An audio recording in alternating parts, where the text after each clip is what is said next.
अध्याय 41। किंग, क्या तुम जानती हो कि एक अच्छा वैद्य बनने के लिए कौन से गुण होने चाहिए? अपने गुरु का प्रश्न सुनकर लू किंग एक पल के लिए झिझकी और फिर बोली, उत्कृष्ट चिकित्सा कौशल। ये तो बस इसका एक हिस्सा है, डॉक्टर चेन ने उत्तर दिया।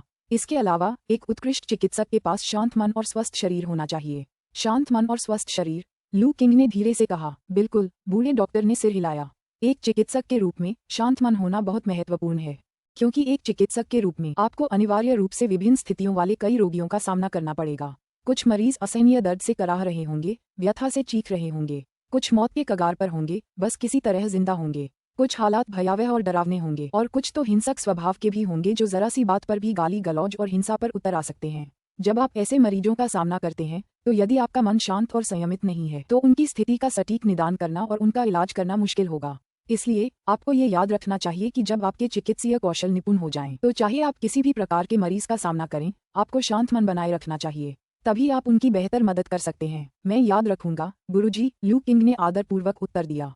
स्वस्थ शरीर के लिए बूढ़े डॉक्टर ने थोड़ी देर सोचने के बाद अपनी बात जारी रखी। जैसा कि मैंने पहले भी बताया, एक चिकित्सक के रूप में आपको हमेशा कुछ परेशान करने वाले रोगियों का सामना करना पड़ेगा। कुछ मरीज न केवल खुद गुस्सैल स्वभाव के होते हैं, बल्कि उनके परिवार के सदस्य भी मुश्किल पैदा कर सकते हैं। कभी कभी थोड़ी सी असंतुष्टि भी उन्हें अपना गुस्सा चिकित्सक पर निकालने के लिए प्रेरित कर सकती है। ऐसे मामलों में एक चिकित्सक के रूप में आपको रोगी का इलाज करने के बारे में सोचने से पहले अपनी सुरक्षा को प्राथमिकता देनी चाहिए। इसलिए एक स्वस्थ शरीर आवश्यक है। इसके बिना उन अविवेकी रोगियों और उनके परिवारों को संभालना मुश्किल होगा। जब बूढ़े डॉक्टर ने ये कहा तो उनके चेहरे पर एक अवर्णनीय भाव प्रकट हुआ, मानो उन्हें कुछ अप्रिय यादें ताज़ा हो रही हों। लू किंग ने सोचा, ऐसा लगता है कि गुरुजी को अतीत में कई परेशान करने वाले मरीजों का सामना करना पड़ा था। उन यादों को झटकते हुए बूढ़े डॉक्टर ने अपनी बात जारी रखी। कठिन रोगियों से निपटने के अलावा एक वैद्य को अक्सर जड़ी बूटियां इकट्ठा करने के लिए पहाड़ों में जाना पड़ता है और विभिन्न स्थानों की यात्रा करनी पड़ती है, जिसके लिए एक अच्छे शारीरिक स्वास्थ्य की भी आवश्यकता होती है।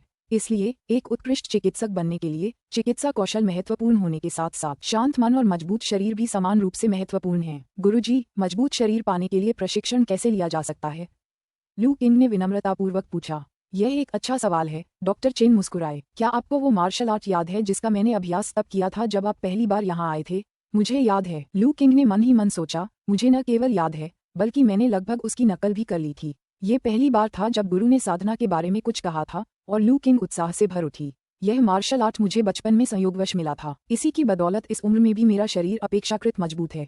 चूंकि अब तुम मेरे शिष्य हो, इसलिए अब समय आ गया है कि मैं तुम्हें यह मार्शल आर्ट सिखाऊं। गुरुजी मुझे मार्शल आर्ट सिखाना चाहते हैं? लू किंग का चेहरा आश्चर्य से चमक उठा। मुझे पता ही नहीं था कि गुरुजी को मार्शल आर्ट आती है। मुझे बस थोड़ी सी जानकारी है। आपका शरीर कुछ कमजोर है। चाहे आप पहाड़ों में जड़ी बूटियां इकट्ठा करना चाहें या दुनिया भर की यात्रा करना चाहें, आपको और अधिक प्रशिक्षण की आवश्यकता है। एक चिकित्सक के रूप में हमें न केवल दूसरों का इलाज करना आना चाहिए, बल्कि अपना ख्याल रखना और अपने शरीर को मजबूत बनाना भी आना चाहिए। यदि आप स्वयं हमेशा बीमार रहते हैं तो आप दूसरों का निदान और उपचार करने की सही स्थिति में कैसे हो सकते हैं? डॉक्टर चेन को पता था कि लू किंग जैसा बुद्धिमान व्यक्ति अपने माता पिता की मृत्यु के बारे में सच्चाई का पता लगाने की कोशिश कभी नहीं छोड़ेगा। उनके पास अपने शिष्य को रोकने का कोई कारण नहीं था। आखिरकार अपने माता पिता की मृत्यु के बारे में सच्चाई जानने की इच्छा स्वाभाविक ही होती है। चूंकि ऐसी स्थिति थी, इसलिए वह अपने शिष्य को आत्मरक्षा का कोई साधन उपलब्ध कराने के अलावा और कुछ नहीं कर सकता था। आंगन में वापस आकर गुरु और शिष्य केंद्र में खड़े थे। शियाओ यान पास ही एक पत्थर की मेज पर बैठी उन्हें देखते हुए खुशी खुशी नाश्ता कर रही थी। किंग, तुम्हें आधिकारिक तौर पर मार्शल आर्ट सिखाने से पहले मुझे मार्शल साधना के बारे में कुछ सामान्य ज्ञान समझाना होगा, डॉक्टर चेन ने गंभीरता से कहा। हाँ मास्टर, लू किंग ने अपनी उत्तेजना को दबा लिया। आखिरकार वह खेती के बारे में कुछ सीख तो सकता था। मार्शल कल्टीवेशन में, जैसा कि अभ्यासकर्ताओं के बीच चर्चा होती है, कई स्तर होते हैं। डॉक्टर चेन ने बात शुरू की। प्रमुख क्षेत्रों को प्रसवोत्तर और जन्मजात में विभाजित किया गया है। लघु लोकों में प्रसवोत्तर लोक के ठीक भीतर 3 स्तर हैं: ची और रक्त, टेंडन और हड्डी, और आंतरिक अंग। ची और रक्त का क्षेत्र वह स्थान है जहां मार्शल आर्ट के नौसिखिए अपनी ची और रक्त को मजबूत करने और अपनी सांस को नियंत्रित करने पर ध्यान केंद्रित करते हैं। जब ची और रक्त में ऊर्जा का प्रवाह अच्छा होता है और सांस सुचारू रूप से चलती है तो शरीर स्वाभाविक रूप से मजबूत हो जाता है, ताकत बढ़ती है और ऊर्जा प्रचुर मात्रा में होती है। इसलिए ची और रक्त के क्षेत्र में महारत हासिल करने वाले मार्शल आर्टिस्ट सभी मजबूत और शक्तिशाली होते हैं, जो आसानी से 3 से 5 बलवान पुरुषों को पटकने में सक्षम होते हैं। टेंडन और हड्डी का क्षेत्र वह जगह है जहां मार्शल आर्टिस्ट जानबूझकर अपने टेंडन और हड्डियों को प्रशिक्षित करते हैं। विभिन्न गुप्त तकनीकों के माध्यम से वे अपनी नसों और हड्डियों को मजबूत बनाते हैं, जिससे शरीर को मजबूती और रूपांतरित करने का प्रभाव प्राप्त होता है। मार्शल आर्टिस्ट जिन्होंने टेंडन और बोन क्षेत्र में महारत हासिल कर ली है उनके पास ची और ब्लड क्षेत्र की तुलना में कहीं अधिक शक्ति होती है। वे सर पर दौड़ते घोड़े को रोक सकते हैं और अपने नंगे हाथों से बैल को फेंक सकते हैं। आंतरिक अंगों के क्षेत्र के संबंध में डॉक्टर चेन ने रुकने के बाद आगे कहा, इस स्तर के मार्शल आर्टिस्टों की ऊर्जा, रक्त, नसें और हड्डियां इतनी मजबूत होती हैं कि आगे प्रगति करना मुश्किल हो जाता है। इसलिए वे भीतर से और अधिक शारीरिक परिवर्तन की तलाश शुरू कर देते हैं और यह परिवर्तन आंतरिक अंगों में होता है। मनुष्यों के आंतरिक अंग हमेशा नाजुक होते हैं। मामूली चोट भी जानलेवा हो सकती है, लेकिन आंतरिक अंगों के क्षेत्र में मार्शल आर्टिस्ट अपने आंतरिक अंगों को असाधारण रूप से मजबूत, अंदर और बाहर से एकीकृत, लंबी सांस लेने और महान सहनशक्ति के साथ प्रशिक्षित कर सकते हैं। आंतरिक अंगों के क्षेत्र में महारत हासिल कर चुके मार्शल आर्टिस्टों के पास इतनी शक्तिशाली आंतरिक ऊर्जा होती है कि वे बिना थके 1000 मील की यात्रा कर सकते हैं और बिना सांस फूलने के घंटों तक पानी के अंदर रह सकते हैं। मार्शल आर्ट के इस स्तर तक पहुंचना आम लोगों की कल्पना से परे है। ये मानव जन्मोत्तर सीमाओं के शिखर तक पहुंचना है। इस स्तर तक पहुंचने वाले लोग अत्यंत दुर्लभ होते हैं। उन्हें मनुष्यों में ड्रैगन माना जाता है। इसलिए आंतरिक अंगों के क्षेत्र में महारत हासिल करने वाले मार्शल आर्टिस्टों को मार्शल जगत में ग्रैंडमास्टर की उपाधि से सम्मानित किया जाता है। इस व्याख्या ने लू किंग को रोमांचित और विस्मित कर दिया। उपन्यासों के अध्यायों को शीघ्र और सर्वोत्तम गुणवत्ता में पढ़ने के लिए गूगल पर .net वेबसाइट खोजें। इस दुनिया के साधक उसकी कल्पना से कहीं अधिक शक्तिशाली थे। दौड़ते घोड़े को रोकना, बैल को गिराना, 1000 मील की यात्रा करना, ऐसे कारनामे मानवीय क्षमता से परे थे। इसमें कोई आश्चर्य की बात नहीं है कि उन्हें पहले मास्टर माँ की ओर से इतना दबाव महसूस हुआ था। पता चला कि उसके पास इतनी जबरदस्त शक्ति थी। गुरुजी, यदि जन्मोत्तर क्षेत्र इतना शक्तिशाली है तो जन्मजात क्षेत्र की क्या शक्ति होगी? लू किंग ने उत्सुकता से पूछा। मुझे जन्मजात कौशल की शक्ति का कोई ज्ञान नहीं है, डॉक्टर चेन ने सिर हिलाते हुए कहा। उस स्तर के विशेषज्ञ ड्रैगन की तरह मायावी होते हैं। कुछ दुनिया भर में स्वतंत्र रूप से घूमते हैं, जबकि अन्य किसी राष्ट्र की रक्षा करते हैं। साधारण मार्शल आर्टिस्ट उनसे शायद ही कभी संपर्क में आते हैं। लू किंग ने अपनी निगाहें घुमाते हुए पूछा, तो गुरुजी, आप इस समय किस क्षेत्र में हैं? हा, डॉक्टर चेन हंसे। मैं अब बूढ़ा हो गया हूँ, मेरा शरीर भी कमजोर हो रहा है। मेरे लिए अब स्तर मायने नहीं रखता। वैसे भी मैं तो बस एक डॉक्टर हूँ। मेरा ध्यान लोगों को ठीक करने और उनकी जान बचाने पर है, न कि ताकत की होड़ पर। मेरे स्तर का कोई महत्व नहीं है। ठीक है, लू किंग जानती थी कि बूढ़ा आदमी अपनी साधना का स्तर प्रकट नहीं करना चाहता था। हालांकि मैं खुद लड़ाई नहीं करता, फिर भी मैं आपको अपने शरीर को मजबूत बनाने के कुछ तरीके सिखा सकता हूँ। आपको मार्शल आर्ट के इस सेट को अच्छी तरह से सीखना होगा।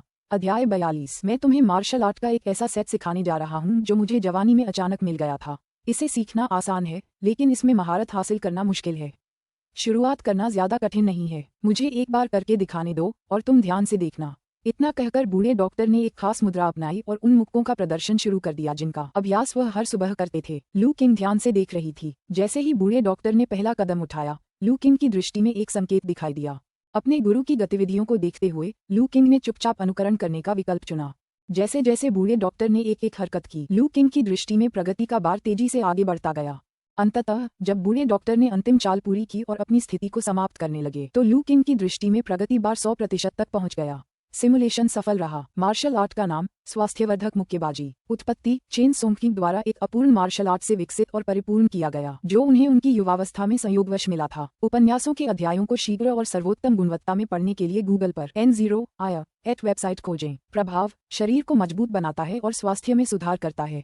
यह विशेष रूप से ऊर्जा और रक्त के नियमन में प्रभावी है और मांसपेशियों और हड्डियों को मजबूत करता है। इसमें महारत हासिल करने से आंतरिक अंगों के क्षेत्र में प्रवेश करने की संभावना उत्पन्न हो सकती है। क्या आप अभ्यास शुरू करना चाहेंगे? लू किंग ने तुरंत अभ्यास करने का विकल्प नहीं चुना। इसके बजाय उन्हें कुछ जानकारियों में दिलचस्पी पैदा हुई। पता चला कि इस मार्शल आर्ट की रचना उनके गुरु ने की थी, जिन्होंने इसे एक अधूरी तकनीक से विकसित और परिपूर्ण किया था, जिसका सामना उन्होंने अपनी युवावस्था में किया था। किसी मार्शल आर्ट को स्वयं से समझने और उसमें निपुणता प्राप्त करने की उनकी क्षमता, उनके गुरु का कौशल इतना प्रभावशाली था कि उन्हें मार्शल आर्ट की दुनिया में एक प्रतिभाशाली व्यक्ति माना जाता था। ऐसा प्रतीत हुआ कि उसके गुरु की क्षमताएं उसकी कल्पना से भी कहीं अधिक दुर्जेय थीं। लू किंग के मन में सम्मान की गहरी भावना जागृत हुई। कैसा रहा, लू किंग? क्या तुम्हें वो सारे स्टेप्स समझ आए जो मैंने अभी दिखाए? बूढ़े डॉक्टर ने अपना रूटीन खत्म करने के बाद मुस्कुराते हुए पूछा। सच में नहीं, लू किंग ने ईमानदारी से जवाब दिया। वह सच कह रहा था। अपनी विशेष क्षमता पर भरोसा किए बिना वह वास्तव में उस मार्शल आर्ट को नहीं समझ सकता था जिसका प्रदर्शन बूढ़े डॉक्टर ने किया था। एक अनोखी लय को महसूस करने के अलावा बाकी सब कुछ धुंधला सा था। हा, समझ में न आना तो स्वाभाविक है, बूढ़े डॉक्टर ने दिल खोलकर हंसते हुए कहा।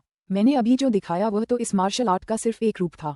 इसके असली महत्वपूर्ण पहलू, ऊर्जा और रक्त संचार करने की विधियां और मांसपेशियों और हड्डियों को मजबूत बनाने की विधियां, मैंने अभी तक आपको नहीं सिखाई हैं। आइए, अब मैं आपको इस मार्शल आर्ट में ची और रक्त संचार की विधि सिखाता हूँ। फिर बूढ़े डॉक्टर ने लू किंग को हर एक चाल को विस्तार से समझाना शुरू किया।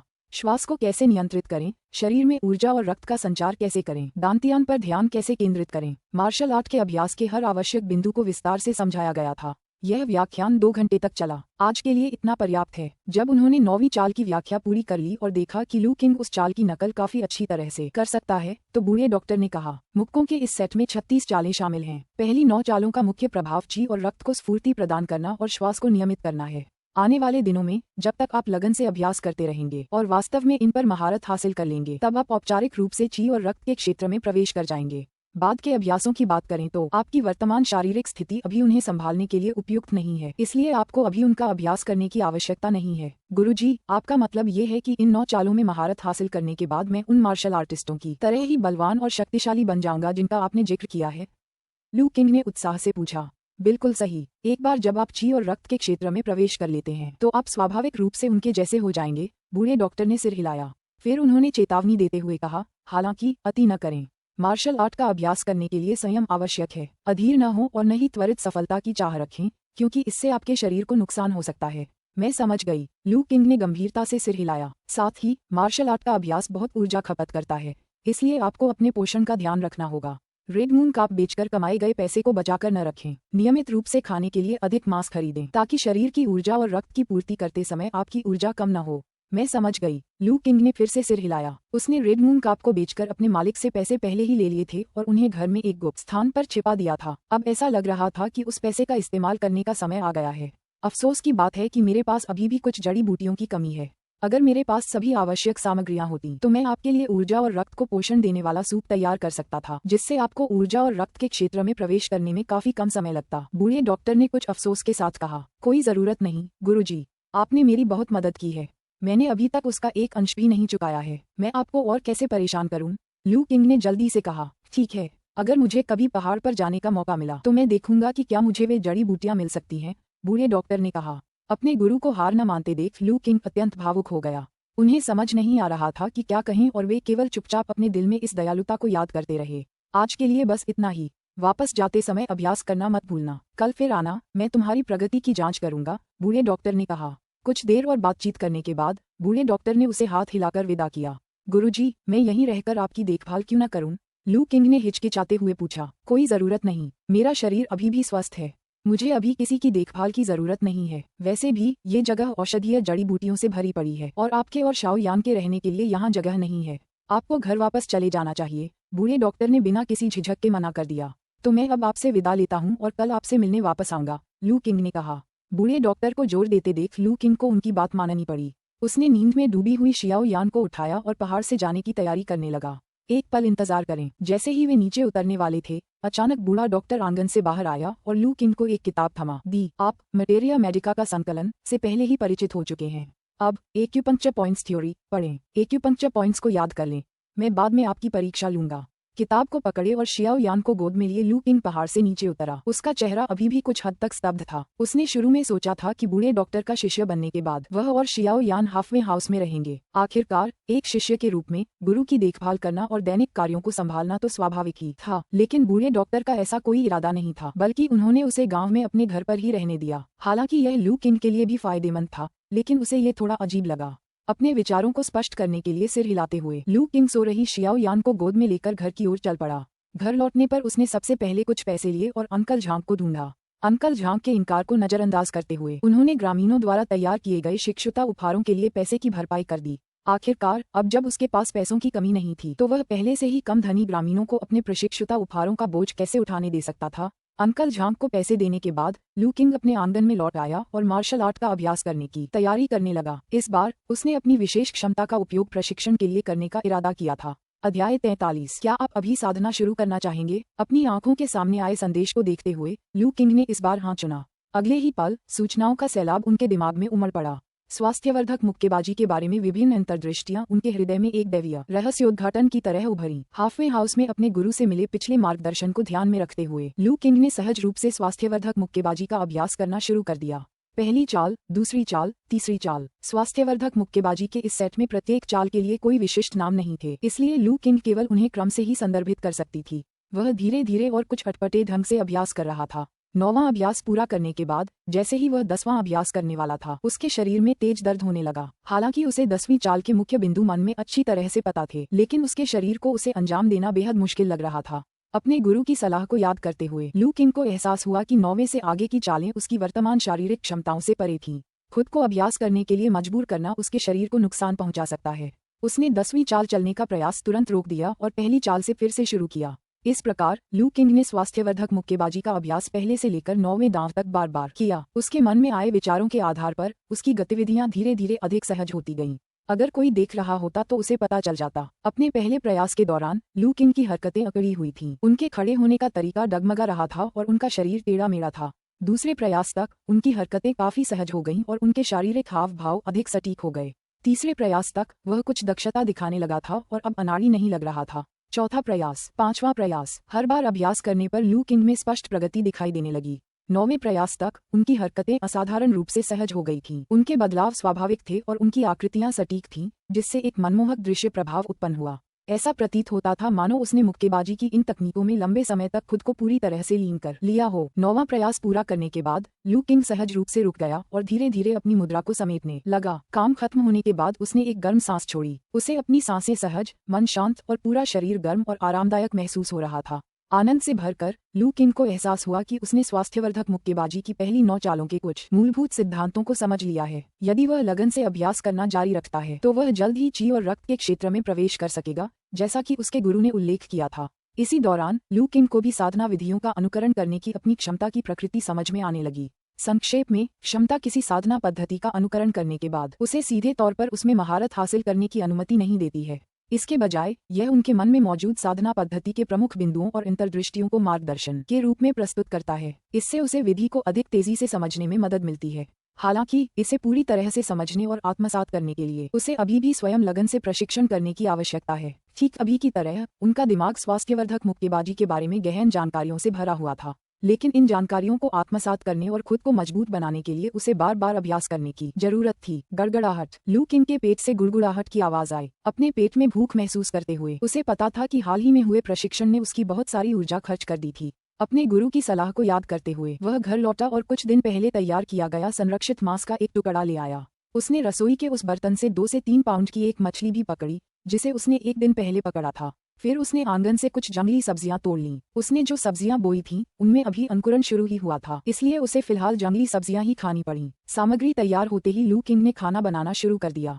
सबसे पहले उसने बर्तन धोया और चावल को भाप में पकाया। जब चावल लगभग पक गए तो उसने व्यंजन पकाना शुरू किया।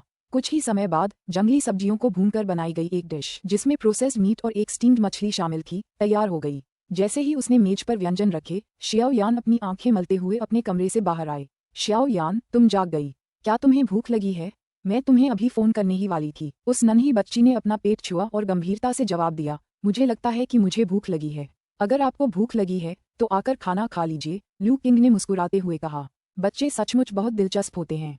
सोने से पहले उसने मालिक के यहाँ नाश्ता किया था, लेकिन जागने के कुछ ही समय बाद उसे फिर से भूख लगने लगी। एक कटोरी चावल खाने के बाद लू किंग को भूख काफी कम महसूस हुई और उसने एक लंबी आह भरी। जागने के बाद पहले 2 दिनों को छोड़कर उसे इतने लंबे समय से इतनी भूख नहीं लगी थी। ये स्पष्ट था कि उनके प्रशिक्षण में पहले कितनी ऊर्जा खर्च हो चुकी थी। लू किंग ने चावल के कई कटोरे खाए और बिना कुछ छोड़े सारे व्यंजन खत्म कर दिए। खाना खाने के बाद वह एक लाउंज कुर्सी पर लेट गया। दिन भर की घटनाओं पर विचार करते हुए अपने भोजन को पचा रहा था। आज बहुत कुछ हुआ था और उसे अपने विचारों को व्यवस्थित करने की जरूरत थी।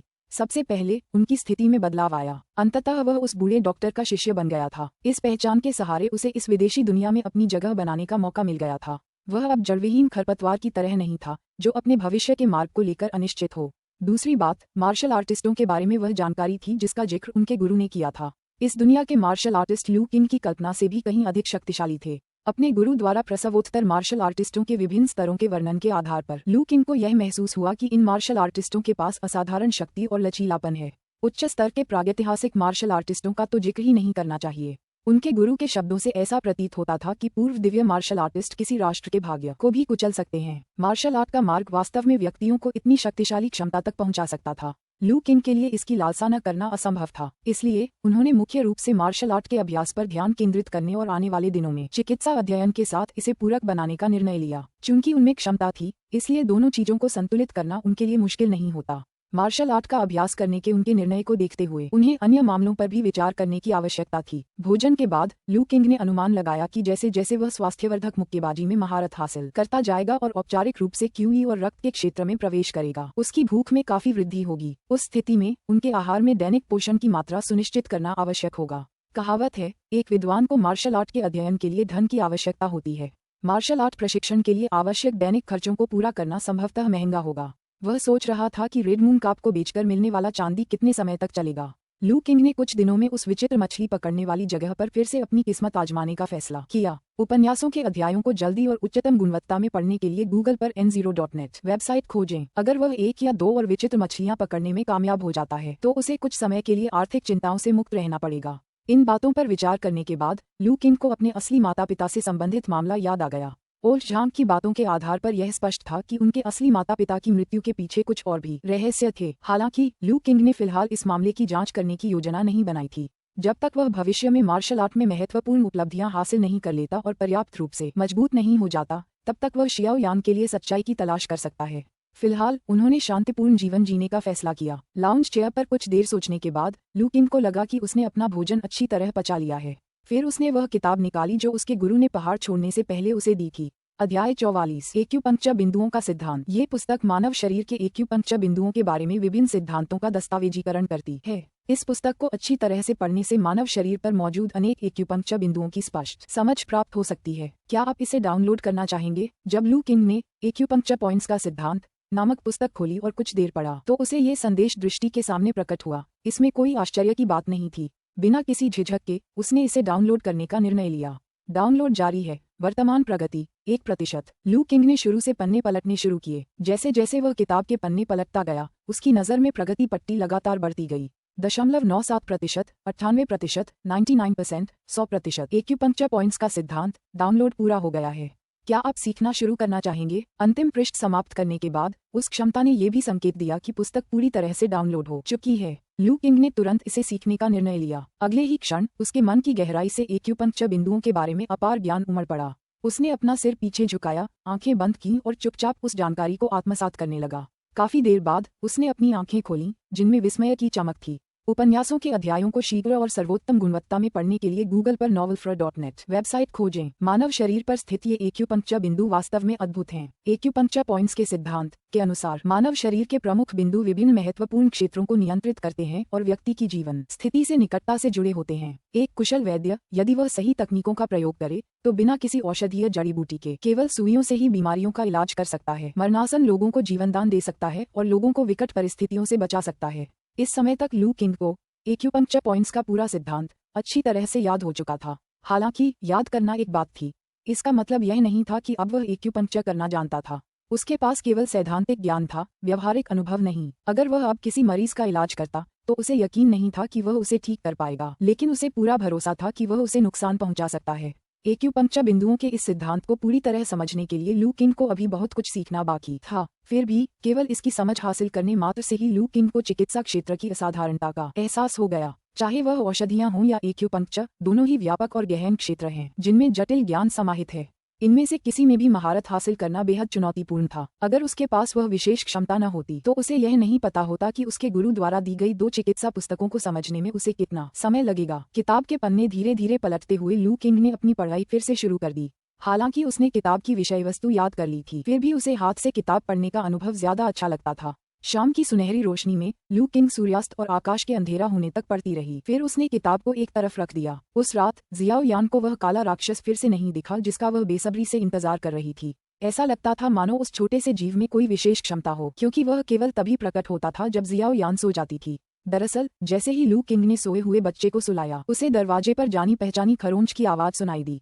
उसने रसोई से ताजी मछली निकाली और दरवाजा खोला। उसने एक काली आकृति को फुर्ती से पीछे की ओर उछलते हुए देखा। उसके अगले पंजे आपस में जुड़े हुए थे और वह शान से बैठ गई। चुपचाप लू किंग को देखती रही, उसके द्वारा मछली को नीचे रखने का इंतजार करती रही। तुम दिन ब दिन और भी ज्यादा निश्चिंत होते जा रहे हो। लू किंग ने सिर हिलाया, मछली को नीचे रखा और कुछ कदम पीछे हट गया। काला जानवर तुरंत पास आया और लकड़ी के बर्तन में रखी मछलियों को खाने लगा।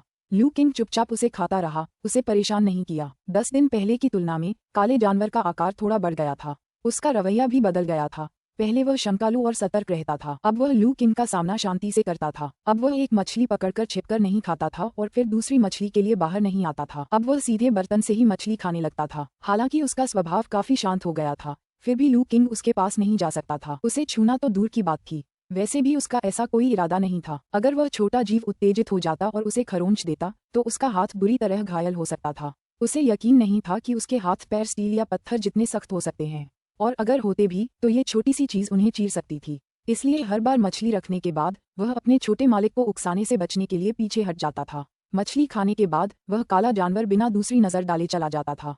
लेकिन इस बार कुछ अलग था। मछली खाने के बाद काला जानवर मुड़ा और बाड़े से बाहर कूद गया। जैसे ही लू किंग लकड़ी का बर्तन उठाने ही वाला था, उसने उसे अपने सामने फिर से प्रकट होते देखा। क्या तुम्हें पेट भर खाना नहीं मिला? लू किंग ने पूछे बिना नहीं रह सकी। ऐसा नहीं होना चाहिए था। आज उसने कल से ज्यादा मछलियां डाली थीं। भले ही वह छोटा जीव बड़ा हो गया हो, उसकी भूख अचानक इतनी ज्यादा नहीं बढ़नी चाहिए थी। लू किंग की बातें सुनकर उस काले जानवर की आंखों में हल्का सा तिरस्कार का भाव झलक उठा। अगर लू किंग ने ध्यान दिया होता तो वह इसे घृणा का भाव समझता। दुर्भाग्यवश लू किंग ने इस बात पर ध्यान नहीं दिया क्योंकि उसका ध्यान किसी और चीज पर था। तुमने अपने मुंह में क्या पकड़ रखा है? पता चला कि उस काले जानवर के मुंह में कुछ था। वह धूसर सफेद रंग का लग रहा था, लेकिन लू किंग उसे ठीक से देख नहीं पा रही थी। आज रात चांदनी धुंधली थी, आसमान में बस एक पतला अर्धचंद्राकार चांद दिखाई दे रहा था। काला राक्षस पास आया, वस्तु को जमीन पर रखा, फिर कुछ कदम पीछे हट गया। क्या यह मेरे लिए है? लू किंग आश्चर्यचकित रह गई। काला जानवर हिला तक नहीं, बस चुपचाप लू किंग को देखता रहा। लू किंग समझ गया कि वह वस्तु वास्तव में उसके लिए एक उपहार थी। सचमुच मेरे लिए? लू किंग सचमुच आश्चर्यचकित था। इतने लंबे समय तक उस नन्हे जीव को खिलाने के बाद ये पहली बार था जब उसे बदले में उपहार मिला था। यह क्या है? लू किंग आगे बढ़ा और धीरे से उस वस्तु को उठाया। जैसे ही उसने उसे पकड़ा, वह समझ गया कि यह एक पौधे की जड़ है। इसके ऊपरी हिस्से में पत्तियां थीं और नीचे कई जड़ें थीं, जो अभी भी थोड़ी मिट्टी से ढकी हुई थीं। मंद चांदनी में उसने अपने हाथ में मौजूद वस्तु का निरीक्षण करना शुरू किया। जितना अधिक वह देखता गया, उसकी आंखें उतनी ही अधिक खुलती गईं। कंपेंडियम ऑफ मटेरिया मेडिका को पूरी तरह से याद कर लेने के बाद लू किंग अपने हाथ में मौजूद पौधे को और भी बेहतर तरीके से पहचानने लगा। ऐसा नहीं हो सकता। उसके मन में यह विचार पूरी तरह से विकसित होने से पहले ही उसकी विशेष क्षमता ने उत्तर प्रदान कर दिया। उसके हाथ में मौजूद पौधे से शक्ति प्रकाश की हल्की सी चमक निकली। सबसे महत्वपूर्ण बात यह थी कि यह प्रकाश केवल सफेद नहीं था, इसमें लाल रंग की हल्की सी झलक भी थी। जिनसेंग, एक बहुमूल्य औषधीय जड़ी बूटी, खाने योग्य और विषैली नहीं। ये जिनसेंग बहुत लंबे समय से, संभवतः 100 साल से भी अधिक समय से उग रहा है। लोककथाओं के अनुसार जिनसेंग के कई चमत्कारी प्रभाव होते हैं और जो लोग इसे लंबे समय तक उगाते हैं उनमें आध्यात्मिक बुद्धि का विकास हो सकता है। 100 साल पुराना जिनसेंग। अपनी क्षमता द्वारा प्रदान की गई जानकारी को देखकर लू किंग की आंखें आश्चर्य से चौड़ी हो गईं।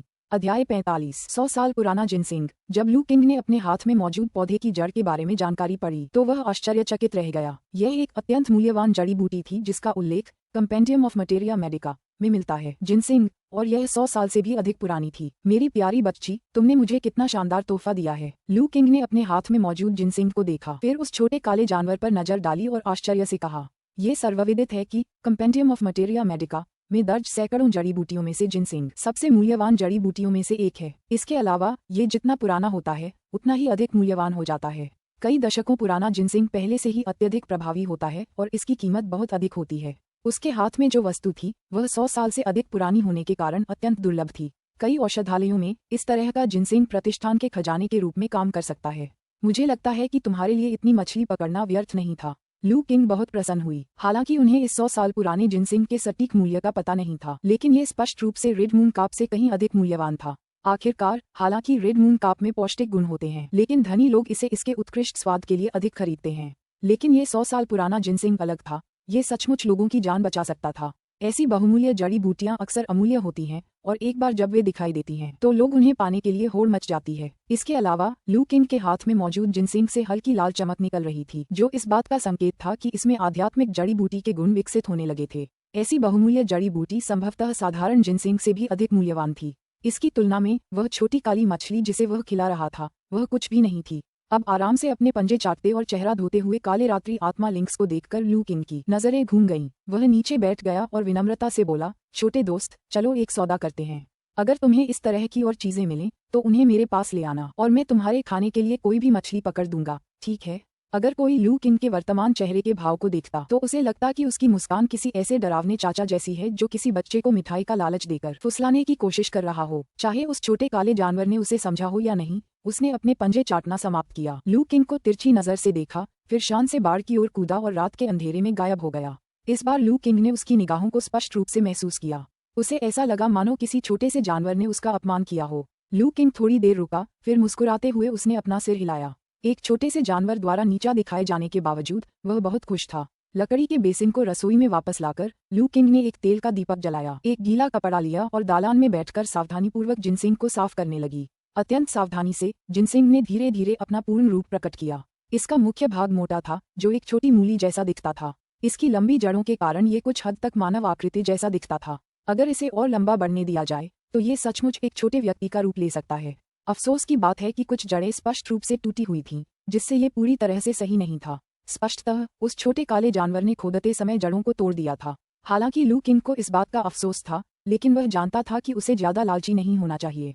सच कहें तो उस काले जानवर द्वारा जिनसिंग को खोदकर निकालना अपने आप में ही काफी आश्चर्यजनक था। वह इससे यह उम्मीद नहीं कर सकता था कि यह किसी अनुभवी जड़ी बूटी विशेषज्ञ की तरह त्रुटिहीन रूप से जिनसिंग को पुनः प्राप्त कर लेगा। कुछ देर तक 100 साल पुराने जिनसिंग की प्रशंसा करने के बाद लू किंग ने उसे सावधानीपूर्वक एक तरफ रख दिया। उसने अगले दिन इसे अपने मालिक के पास ले जाने की योजना बनाई ताकि यह पता लगाया जा सके कि इसका अधिकतम मूल्य कैसे प्राप्त किया जा सकता है। कंपेंडियम ऑफ मटेरिया मेडिका का गहन अध्ययन करने के बावजूद जड़ी बूटियों के बारे में उनका ज्ञान उनके गुरु, जो एक दिव्य चिकित्सक थे, के ज्ञान के बराबर नहीं था। अगली सुबह लू किंग जल्दी उठी, आंगन में ताई ची का अभ्यास किया और नाश्ता बनाने से पहले तरोताजा महसूस किया। नाश्ते के बाद वह शियाओ यान को हाफवे हाउस ले गया। बूढ़े डॉक्टर से मिलते ही उसने तुरंत कपड़े में लपेटा हुआ जिनसिंग उन्हें भेंट कर दिया। गुरुजी, कल रात मुझे अचानक एक जड़ी बूटी मिली और मैं जानना चाहता हूँ कि इसका सबसे अच्छा उपयोग कैसे किया जाए। ओह, कौन सी जड़ी बूटी? बूढ़ा डॉक्टर उत्सुक था। क्या उनका शिष्य रात में जड़ी बूटी तोड़ने गया था? ये जड़ी बूटी है। लू किंग ने कपड़ा हटाया, जिससे अंदर मौजूद जिनसिंग दिखाई देने लगी। ये तो, जड़ी बूटी को देखकर बूढ़े डॉक्टर की आंखें चौड़ी हो गईं। ये जिनसिंग है। आश्चर्यचकित होकर बूढ़े डॉक्टर ने लू किंग से कपड़े का बंडल लिया और जिनसिंग की बारीकी से जांच की। ये सचमुच जिनसिंग है, और वह भी बेहतरीन गुणवत्ता वाला 100 साल पुराना ताज़ा जिनसिंग। पूरी तरह से जांच करने के बाद बूढ़े डॉक्टर ने प्रशंसा से आह भरी। लू किंग, तुम्हें ये जिनसिंग कहाँ से मिला? क्या तुम कल रात पहाड़ों पर गए थे? बूढ़े डॉक्टर ने लू किंग को हैरानी से देखा। इस तरह की उच्च गुणवत्ता वाली 100 साल पुरानी जिनसिंग आमतौर पर दूरस्थ निर्जन पहाड़ों में उगती है। साधारण जड़ी बूटी बीनने वाले लोग शायद ही कभी ऐसे क्षेत्रों में जाने का साहस करते हैं। जड़ी बूटी चुनने का वर्षों का अनुभव होने के बावजूद उन्होंने भी शायद ही कभी ऐसे नमूने देखे हों।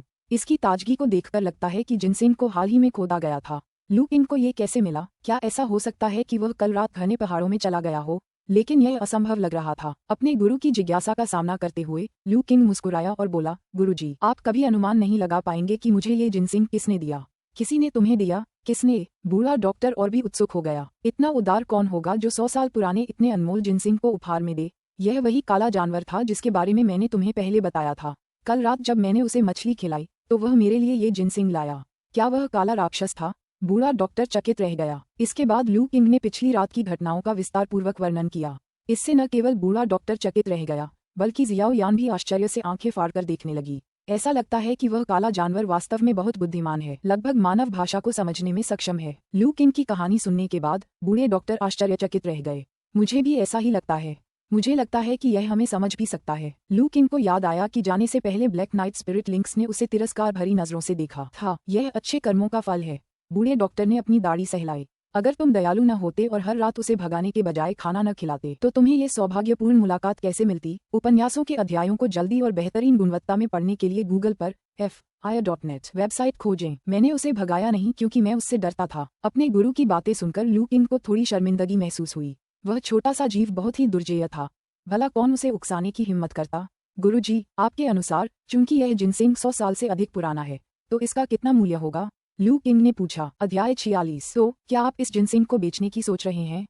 बूढ़े डॉक्टर ने पूछा। जरूरी नहीं, मैं बस इसकी कीमत जानना चाहता हूँ ताकि मुझे एक अंदाजा हो सके। लू किंग ने ईमानदारी से जवाब दिया। बूढ़े डॉक्टर ने कुछ देर सोचा और फिर कहा, आमतौर पर इस उम्र के जिनसिंग की हमेशा बहुत मांग रहती है और यह आसानी से नहीं मिलता। जिनसिंग ऊर्जा और रक्त की पूर्ति कर सकता है, शरीर को मजबूत बना सकता है और यहाँ तक कि नाजुक क्षणों में जान भी बचा सकता है। शहर के वे कुलीन लोग जो मार्शल आर्टिस्ट हैं हमेशा ऐसी बहुमूल्य जड़ी बूटी को पाने के लिए उत्सुक रहते हैं। हालांकि इस पुराने जिनसिंग की जड़ें थोड़ी क्षतिग्रस्त हैं, लेकिन इससे इसके औषधीय गुणों पर कोई असर नहीं पड़ता है। दरअसल मैंने अभी इसका परीक्षण किया है। शायद जिस अनूठे वातावरण में यह उगा है उसी के कारण इस जिनसिंग का औषधीय प्रभाव 100 साल पुराने सामान्य जिनसिंग से भी अधिक मजबूत है। ये सुनकर लू किंग को जिनसिंग पर दिखने वाली लाल चमक याद आ गई। उनके गुरु द्वारा उल्लिखित विशेष गुण संभवतः इसी कारण से हो सकता है। 100 साल पुरानी जिनसिंग की एक सामान्य किस्म उन बड़े शहरों में कम से कम 1000 चांदी के सिक्कों में बिक सकती है। यह वाला शायद और भी अधिक मूल्यवान हो, लेकिन मैं ठीक नहीं कह सकता कि कितना। उपन्यासों के अध्यायों को पहले और सर्वोत्तम गुणवत्ता में पढ़ने के लिए गूगल पर novelfra.net वेबसाइट खोजें। 1000 चांदी के सिक्के, रेड मून काप की कीमत से 10 गुना अधिक। इस संख्या को सुनकर मानसिक रूप से तैयार होने के बावजूद लू किंग की हृदय गति तेज हो गई। क्या तुम ललचा रहे हो? अपने शिष्य के चेहरे पर हैरानी का भाव देखकर बूढ़ा डॉक्टर हंस पड़ा। थोड़ा सा, लू किंग ने सिर हिलाया। 1000 चांदी के सिक्कों से कौन आकर्षित नहीं होगा, खासकर उसके जैसे देहाती लड़के के लिए। हालांकि इसकी उच्च कीमत के बावजूद मैं अब भी आपको सलाह देता हूं कि आप इसे चांदी के बदले न बेचें। बूढ़े डॉक्टर ने अचानक अपना लहजा बदल दिया। क्यों गुरुजी? लू किंग हैरान था। आप मार्शल आर्ट का अभ्यास करना चाहते हैं, है ना? ये जिनसिंग मार्शल आर्टिस्ट के लिए ची और रक्त स्तर पर सबसे अच्छे सहायक औषधीय पदार्थों में से एक है। क्या मैंने पहले नहीं कहा था कि मैं आपके लिए ऊर्जा और रक्त को पोषण देने वाला सूप तैयार करना चाहता हूँ? ये 100 साल पुराना जिनसिंग अगर सही तरीके से इस्तेमाल किया जाए तो उस सूप से भी अधिक प्रभावी है। इसकी मदद से आपके लिए ची और रक्त स्तर में प्रवेश करना बहुत आसान हो जाएगा। मैं इसे आपके लिए रक्त की पूर्ति और ऊर्जा बढ़ाने वाली गोलियों में परिष्कृत कर सकता हूँ।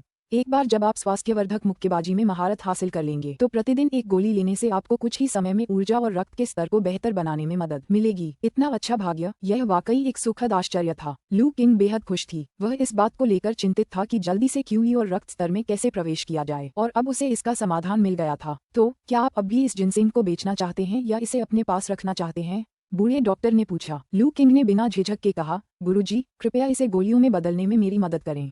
ओह, क्या तुमने इस बारे में अच्छी तरह सोच लिया है? बूढ़े डॉक्टर ने उसकी ओर देखा। हाँ, चांदी मूल्यवान है, लेकिन अंततः यह एक बाहरी वस्तु है। मेरी अपनी क्षमताएं अधिक महत्वपूर्ण हैं, लू किंग ने कहा। यह अच्छी बात है कि आपको ये समझ है। बूढ़े डॉक्टर ने संतुष्टि से सिर हिलाया। इस दुनिया में आपकी अपनी क्षमताओं से बढ़कर कुछ भी महत्वपूर्ण नहीं है। क्षमताओं के बिना चाहे आपके पास कितना भी चांदी क्यों न हो, आप उसे बचा नहीं पाएंगे। चूंकि आपने फैसला कर लिया है, इसलिए मैं अगले कुछ दिनों में आपके लिए रक्त की पूर्ति और ऊर्जा बढ़ाने वाली गोलियों को और बेहतर बना दूंगा। धन्यवाद गुरुजी, लू किंग ने खुशी से कहा। लेकिन अभी ज्यादा खुश मत होइए, बूढ़े डॉक्टर ने उसका उत्साह कम करते हुए कहा। भले ही मैं गोलियां बना दूं, आप उन्हें तब तक नहीं ले पाएंगे जब तक आप स्वास्थ्यवर्धक मुक्केबाजी में महारत हासिल नहीं कर लेते। अन्यथा गोलियां लेने से उनके औषधीय गुण व्यर्थ हो जाएंगे। बॉक्सिंग में महारत हासिल कर रहे हैं? लू किंग का दिल बेचैन हो गया। गुरुजी, कल वापस आने के बाद मैंने आपके सिखाए हुए मुक्केबाजी के तरीके का अभ्यास किया और मुझे कुछ महत्वपूर्ण बातें समझ में आ गईं। क्या आप जांच कर सकते हैं कि मैं सही रास्ते पर हूं या नहीं? अरे, तुमने इतनी जल्दी कुछ समझ लिया? बूढ़े डॉक्टर को जिज्ञासा हुई, लेकिन उन्होंने लू किंग की बातों को गंभीरता से नहीं लिया। ये सोचकर कि उन्होंने अभी अभी चालों से खुद को परिचित कराया है। मुझे दिखाओ कि तुमने क्या सीखा है। हाँ मास्टर, लू किंग ने तुरंत ही स्वास्थ्यवर्धक मुक्केबाजी के पहले से 9वें रूप तक का अभ्यास शुरू कर दिया। पहले तो बूढ़े डॉक्टर ने मुस्कुराते हुए देखा, लेकिन जैसे ही लू किंग पहले रूप से दूसरे रूप में पहुंची, बूढ़े डॉक्टर की मुस्कान गायब हो गई और उसकी जगह आश्चर्य ने ले ली। उन्होंने गौर किया कि लू किंग की हरकतें न केवल सटीक और सहज थीं, बल्कि उनमें एक अनूठी शैली भी थी। हेल्थ नरिशिंग बॉक्सिंग के निर्माता होने के नाते उस बुजुर्ग डॉक्टर को पता था कि इसका क्या मतलब है। इसका अर्थ ये था कि लू किंग ने न केवल चालों में महारत हासिल कर ली थी, बल्कि उनमें अपनी स्वयं की समझ भी समाहित कर ली थी। दूसरे शब्दों में कहें तो उन्होंने वास्तव में उस शैली को समझ लिया था और तकनीक को आत्मसात करना शुरू कर दिया था। लेकिन ये कैसे संभव हुआ? लू किंग को मुक्केबाजी सिखाने के बाद से केवल एक रात ही बीती थी। वह इतनी प्रगति कैसे कर पाया? बूढ़ा डॉक्टर हैरान रह गया, लेकिन अभी और भी कई आश्चर्य उसका इंतजार कर रहे थे। लू किंग ने प्रत्येक आसन का अभ्यास सहजता और प्रवाह के साथ जारी रखा। 9वीं कक्षा पूरी करने के बाद उसने फिर से पहली कक्षा से शुरुआत की और बार बार अभ्यास किया। 9 चक्रों के बाद वह अंततः रुका, बासी हवा में एक गहरी सांस छोड़ते हुए। उसका चेहरा स्वास्थ्य और स्फूर्ति से दमक रहा था। बूढ़ा डॉक्टर वहां सदमे और अवाक होकर खड़ा रहा। गुरुजी, क्या मुझसे कोई गलती हुई? लू किंग ने पूरे जोश के साथ पूछा। ऊर्जा और रक्त के भरपूर प्रवाह के साथ आत्मा के नए सिरे से जीवंत होने के लिए 9 चक्र। इसका अर्थ है कि आपने स्वास्थ्यवर्धक मुक्केबाजी में पूर्ण महारत हासिल कर ली है। बूढ़ा डॉक्टर मानो खुद से ही बातें कर रहा था। उसने लू किंग का सवाल नहीं सुना। गुरुजी, क्या हुआ? बूढ़े डॉक्टर को इस हालत में देखकर लू किंग थोड़ा चिंतित हो गया। क्या उसने अपने इस प्रदर्शन से अपने मालिक को डरा दिया था? ए किंग, सच बताओ। बूढ़े डॉक्टर का चेहरा अचानक गंभीर हो गया, जिससे लू किंग चौंक गई। कल अभ्यास के दौरान क्या हुआ था? क्या हुआ? लू किंग ने कुछ देर सोचा। कल जब मैं आंगन में अभ्यास कर रही थी, अचानक मेरे मन में कई अंतर्दृष्टियां उमड़ आईं। मेरे शरीर ने आपके सिखाए गए मुख्य बिंदुओं का अनुसरण किया और देखते ही देखते मैं पूरी तरह तरोताजा महसूस करने लगी। पहली से 9वीं शैलियां मुझे बहुत स्पष्ट रूप से समझ आने लगीं, अब वे अस्पष्ट और कठिन नहीं रहीं। लू किंग ने अपनी क्षमता का उपयोग करने के बाद की अपनी स्थिति का वर्णन किया। हालांकि उसने क्षमता के अस्तित्व का उल्लेख नहीं किया, लेकिन बूढ़े डॉक्टर के लिए उनके शब्द बिजली की कड़क की तरह थे। अचानक ज्ञानोदय हुआ। यह एक अद्भुत ज्ञानोदय था, बूढ़े डॉक्टर ने धीरे से कहा। उसने लू किंग को ऐसे देखा मानो वह कोई अनमोल खजाना हो। मैंने यूं ही एक शिष्य को अपना शिष्य बना लिया और पता चला कि वह मार्शल आर्ट का एक विलक्षण प्रतिभा वाला खिलाड़ी है जो अपने पहले ही प्रयास में ज्ञानोदय प्राप्त कर सकता है। अध्याय 47। बूढ़े डॉक्टर ने लू किंग को ऐसे देखा मानो वह कोई अनमोल खजाना हो। वह उत्साहित भी थे और हैरान भी। मालिक! अपने गुरु की तीव्र निगाहों से लू किंग भ्रमित हो गया और उसने पुकार लगाए। वृद्ध चिकित्सक ने स्वयं को संभाला। एक कुशल साधक होने के नाते उन्होंने अपने आश्चर्य को तुरंत छिपा लिया। हालांकि उनके हृदय में उमड़ रही उत्तेजना को छुपाना मुश्किल था। लू किंग, मुझे उम्मीद नहीं थी कि तुम मार्शल आर्ट में इतनी प्रतिभा रखते हो। मैंने तुम्हें गलत समझा, बूढ़े डॉक्टर ने आह भरी। कल के बॉक्सिंग अभ्यास के दौरान आप जिस अवस्था में पहुंचे, अगर मैं गलत नहीं हूं तो वह हर मार्शल आर्टिस्ट का सपना होता है, एक अचानक ज्ञानोदय। केवल अचानक ज्ञानोदय ही यह समझा सकता है कि लू किंग ने रातों रात स्वास्थ्यवर्धक मुक्केबाजी में इतनी महारत कैसे हासिल कर ली। अचानक ज्ञानोदय। लू किंग ने इस बारे में सोचा और महसूस किया कि उसकी विशेष क्षमता के साथ की गई साधना वास्तव में अचानक ज्ञानोदय के समान थी। अंतर केवल इतना था कि वह सक्रिय रूप से कई बार ज्ञानोदय की अवस्था में प्रवेश कर सकता था। बिल्कुल सही, अचानक ज्ञानोदय, बूढ़े डॉक्टर ने कहा जाता है कि अचानक ज्ञानोदय समझ की एक रहस्यमय अवस्था है। इस अवस्था में प्रवेश करना दैवीय प्रेरणा प्राप्त करने जैसा है। मन अत्यंत तीव्र और फुर्तीला हो जाता है, जिससे वह किसी भी चीज को शीघ्रता से समझने में सक्षम हो जाता है। लेकिन आम लोगों के लिए अचानक ज्ञानोदय प्राप्त करना अत्यंत कठिन है। मार्शल आर्ट्स के अभ्यास में केवल असाधारण प्रतिभा वाले या गहन ज्ञान और अनुभव रखने वाले ही कभी कभार इस रहस्यमय अवस्था की झलक पा सकते हैं। आपने रातों रात स्वास्थ्यवर्धक मुक्केबाजी के पहले 9 रूपों में महारत हासिल कर ली। ये स्पष्ट रूप से दर्शाता है कि आप कल अनजाने में ही अचानक ज्ञानोदय की अवस्था में प्रवेश कर गए थे। गुरुजी, क्या आपका मतलब ये है कि मुझमें मार्शल आर्ट की काफी प्रतिभा है? लू किंग ने पूछा। तुममें असाधारण प्रतिभा है, बूढ़े डॉक्टर ने गंभीरता से कहा। पहले ही प्रयास में अचानक ज्ञान प्राप्त करना। मार्शल आर्ट में तुम्हारी प्रतिभा ऐसी है जो मैंने अपने पूरे जीवन में कभी नहीं देखी। ऐसा लग रहा था कि उसका प्रदर्शन काफी कारगर रहा था। अपने गुरु की उत्तेजना को भांपते हुए लू किंग ने मन ही मन सिर हिलाया। उसने जानबूझकर अपने गुरु के सामने अपनी मार्शल आर्ट प्रतिभा का प्रदर्शन किया था। अपनी इस विशेष क्षमता के साथ मार्शल आर्ट में उसकी प्रगति निस्संदेह तीव्र होगी। अभी से एक दुर्लभ मार्शल आर्ट प्रतिभा के रूप में अपनी प्रतिष्ठा स्थापित करना ही सबसे अच्छा था, जिससे भविष्य में उसके मार्शल कौशल को आगे बढ़ाना आसान हो जाएगा। चूंकि आपने स्वास्थ्यवर्धक मुक्केबाजी के पहले 9 रूपों में महारत हासिल कर ली है, इसलिए हमें रक्त की पूर्ति और ऊर्जा बढ़ाने वाली गोली तैयार करने में देरी नहीं करनी चाहिए, बूढ़े डॉक्टर ने उत्साह से कहा। अपने शिष्य की असाधारण मार्शल आर्ट प्रतिभा को जानते हुए वृद्ध चिकित्सक ने तुरंत एकांतवास में जाकर सदियों पुराने जिनसिंग को गोली के रूप में परिष्कृत करने का निर्णय लिया। लू किंग, जो उनसे एक्यूपंक्चर पॉइंट्स थ्योरी पर परामर्श करना चाहता था, उसे यह अवसर नहीं मिला। अपने गुरु को जल्दबाजी में औषधि कक्ष में प्रवेश करते हुए देखकर और उन्हें ये कहते हुए सुनकर कि शोधन प्रक्रिया पूरी करने में कम से कम 1 दिन और 1 रात लगेगी, लू किंग को अपने पास करने के लिए कुछ भी नहीं मिला। अपने पास करने के लिए और कुछ न होने के कारण लू किंग शियाओ यान को घर ले गया, अपनी मछली पकड़ने वाली छड़ी ली और नदी किनारे की ओर चल पड़ा। उस काले आत्मा वाले लिंक्स ने उसे इतना उदार उपहार दिया था कि उसने महसूस किया कि उसे कुछ आभार व्यक्त करना चाहिए। शियाओ यान को नदी किनारे ले जाते हुए लू किंग ने अपना मछली पकड़ने का सामान नीचे रख दिया। समय के साथ उसने मछली पकड़ने के सभी उपकरण जमा कर लिए थे, छड़ें, जाल और मछली की टोकरी। बेशक उसकी मछली की टोकरी वैसी नहीं थी जैसी वह अपने पिछले जीवन में इस्तेमाल करता था। यह एक बड़ी लंबी टोकरी थी जिसे बुनाई में कुशल एक बुजुर्ग ग्रामीण ने बनाया था। इसमें मछलियां और मछली पकड़ने का सामान दोनों आ सकते थे, जिससे ये काफी सुविधाजनक थी। इस बार लू किंग ने मछली पकड़ने के लिए उस दुर्लभ मछली स्थल को चुना। पानी की सतह पर घनी सफेद लहरें देखकर वह प्रसन्न हुआ। रेड मून कार्प पकड़ने के बाद ये पहली बार था जब वह इस जगह पर वापस आया था। यहाँ मछलियों की गतिविधि अच्छी लग रही थी, लहरें अभी भी घनी थीं। छोटी मछलियों वाली जगह के विपरीत, जहाँ ग्रामीणों द्वारा अत्यधिक मछली पकड़ने के कारण उसकी चमक फीकी पड़ गई थी। ये कहना मुश्किल था कि वह जगह कब तक फिर से पहले जैसी हो पाएगी। इसी वजह से ग्रामीणों का मछली पकड़ने का उत्साह कम हो गया था। लू किंग की आसानी से मछली पकड़ने के स्थान ढूंढने की क्षमता के अभाव में उन्हें अक्सर कम मछलियां मिलती थीं। इसलिए सच्चे मछली पकड़ने के शौकीनों को छोड़कर अधिकांश ग्रामीण अब नदी पर मछली पकड़ने नहीं आते थे। सब कुछ तैयार होने पर लू किंग ने रक्त खुबानी के पेड़ से कुछ फल तोड़े, उनमें से एक को हुक पर चारा लगाया और चुपचाप इंतजार करने लगी। उपन्यासों के अध्यायों को जल्दी और उच्चतम गुणवत्ता में पढ़ने के लिए गूगल पर novelfire.net वेबसाइट खोजें। हाँ, इस बार वह ये देखने आया था कि क्या वह इतने लंबे समय के बाद कोई और दुर्लभ मछली पकड़ सकता है। लू किंग चुपचाप मछली पकड़ रहा था, वहीं शियाओ यान उसके पीछे एक पेड़ के नीचे बांस की तितली से खेल रही थी। उसे अपने भाई के साथ रोज मछली पकड़ने जाने की आदत हो गई थी और वह अकेले भी अपना मनोरंजन कर सकती थी। घास की एक डंडी को चबाते हुए लू किंग चुपचाप उस तैरते हुए दृश्य को देखता रहा। काफी देर तक स्थिर रहने के बावजूद वह धैर्य बनाए रखा। एक मछुआरे के रूप में यदि उसमें धैर्य की कमी है तो बेहतर यही होगा कि वह मछली पकड़ने का काम ही न करे। काफी देर बाद तैरते हुए पदार्थ के पास एक लहर दिखाई दी। झांकी को थोड़ा सा हिलते देख लू किंग मुस्कुराई। अंततः कुछ हलचल हुई। उसने अपना हाथ मछली पकड़ने वाली छड़ी पर धीरे से रखा, मानो किसी भी क्षण तैयार हो। अपने मछली पकड़ने के अनुभव से लू किंग जानता था कि इस दुनिया में बड़ी मछलियां अक्सर छुपकर हमला करना पसंद करती हैं, और जैसा कि उम्मीद थी, जैसे ही उसका हाथ छड़ी को छुआ, फ्लोट अचानक पानी में डूब गया। लू किंग ने छड़ी को झटका दिया। एक प्रबल बल छड़ को खींच रहा था। समझ गया। छड़ के माध्यम से संचारित शक्ति को महसूस करते हुए लू किंग प्रसन्न हो गई। इतने जोरदार खिंचाव के साथ पकड़ी गई मछली या तो बहुत बड़ी थी या फिर कोई दुर्लभ मछली। इसके बाद लू किंग और मछली के बीच बुद्धि और शक्ति का युद्ध हुआ। अपने समृद्ध मछली पकड़ने के अनुभव पर भरोसा करते हुए लू किंग लगातार तनाव कम करता रहा।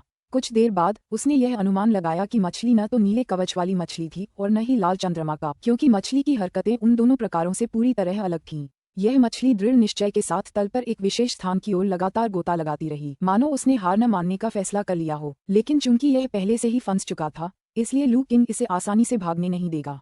उन्होंने हाल ही में अपनी मछली पकड़ने वाली छड़ी को अपग्रेड किया था।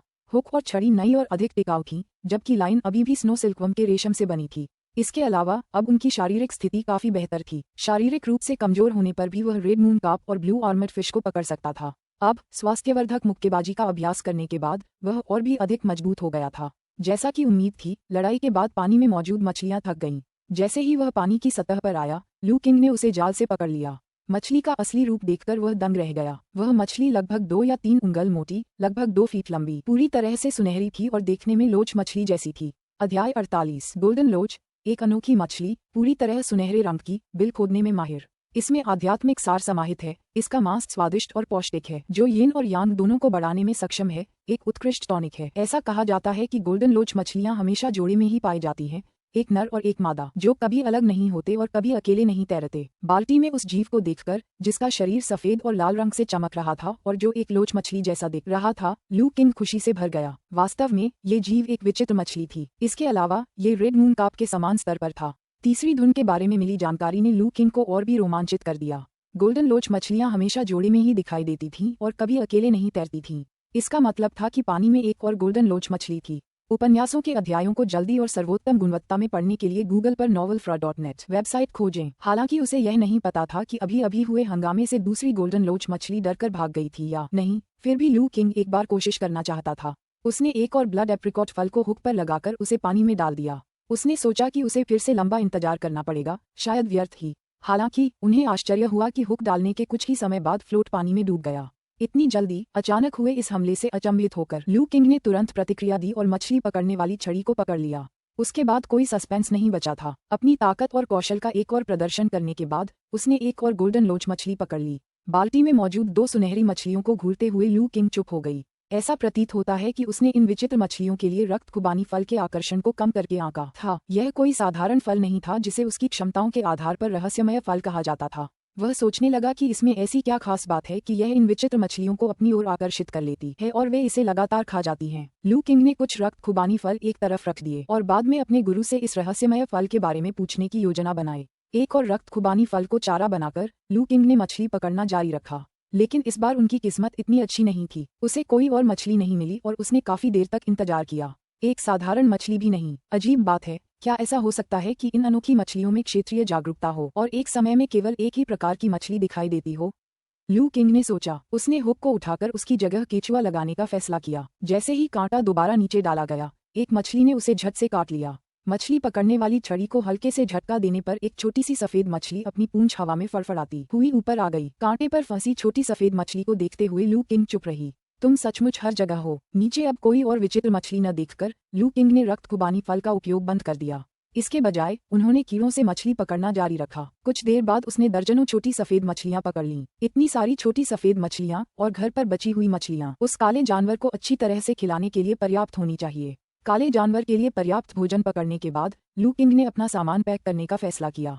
हालांकि यह अफसोस की बात थी क्योंकि उसे उम्मीद थी कि वह एक या दो बड़ी मछलियां पकड़ लेगा ताकि उस काले जानवर को भरपेट भोजन दे सके। लेकिन शायद गोल्डन लोच की उपस्थिति के कारण सभी बड़ी मछलियां कहीं भी दिखाई नहीं दे रही थीं। यहाँ तक कि जब उसने बीच में ही मक्के के चारे का इस्तेमाल करना शुरू किया तब भी कोई प्रतिक्रिया नहीं हुई। कोई मछली न पकड़ पाने के कारण वह काले जानवर को छोटी मछलियों से ही संतुष्ट होने दे सकता था, जो वैसे भी स्वादिष्ट थीं। श्याओ यान, चलो घर चलते हैं। अपना सामान समेटने के बाद लू किंग ने पास ही घास में खेल रही श्याओ यान को आवाज दी।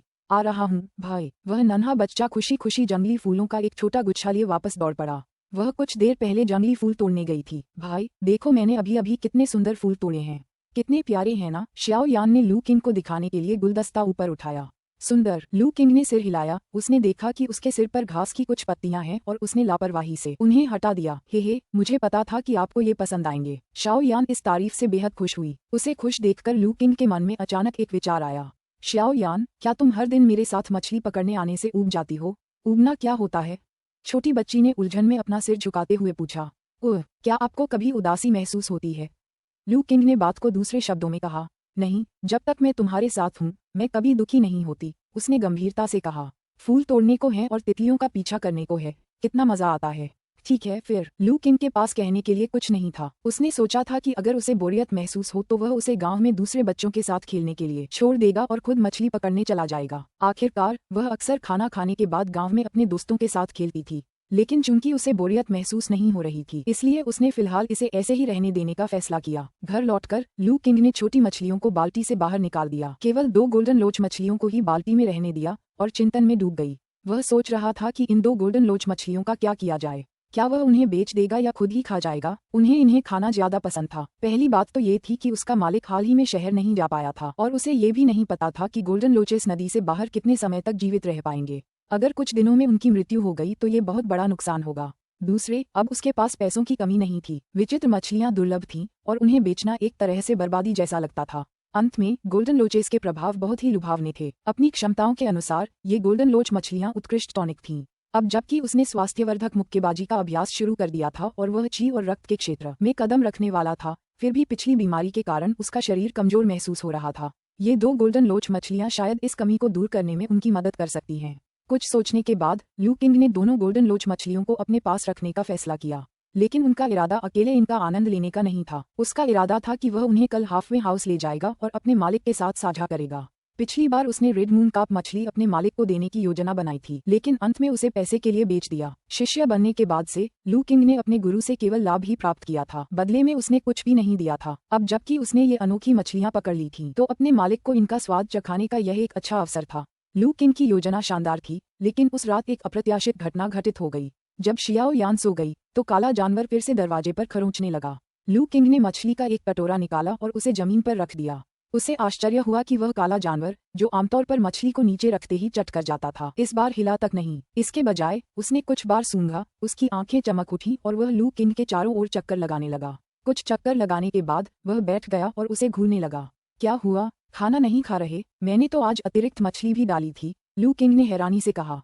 क्या उस छोटे से जीव ने अपनी आदतें बदल ली थीं? क्या अब उसे मछलियों में कोई दिलचस्पी नहीं रही? म्याऊं! अचानक उस काले जानवर ने एक धीमी सी चीख निकाली, जिससे लू किंग चौंक गई। उसने पहली बार बिल्ली की म्याऊं सुनी थी। शुरुआती कुछ रातों में उसने केवल उसकी चेतावनी भरी गुर्राहट ही सुनी थी। यह म्याऊं अलग थी, बिल्ली के बच्चे की तरह प्यारी और मनमोहक। लेकिन लू किंग अब इस बात पर ध्यान नहीं दे पा रही थी कि वह आवाज कितनी सुहावनी थी, क्योंकि उसने देखा कि काले रंग के जानवर के म्याऊं करने के बाद वह सीधे उसके पीछे वाले घर की ओर घूर रहा था। अधिक सटीक रूप से कहें तो रसोई के निर्देश पर। कुछ देर पहले उस काले जानवर द्वारा उसे सूंघे जाने की घटना को याद करते हुए लू किंग के मन में अचानक एक विचार आया। ये हो सकता है। अध्याय 49। छोटे बच्चे, क्या तुम मेरी 2 सुनहरी मछलियों को घूर रहे हो? लू किंग ने देखा कि वह छोटा काला जानवर लगातार रसोई की ओर घूर रहा है, जिससे उसे अपना माथा हाथ से ढकने के लिए मजबूर होना पड़ा। अनुमान लगाने की कोई जरूरत नहीं थी, ये स्पष्ट था, क्योंकि वे दोनों सुनहरी मछलियां रसोई में ही थीं। उसे याद आया कि कैसे वह छोटा काला जानवर थोड़ी देर पहले उसके चारों ओर चक्कर लगा रहा था, सूंघ रहा था,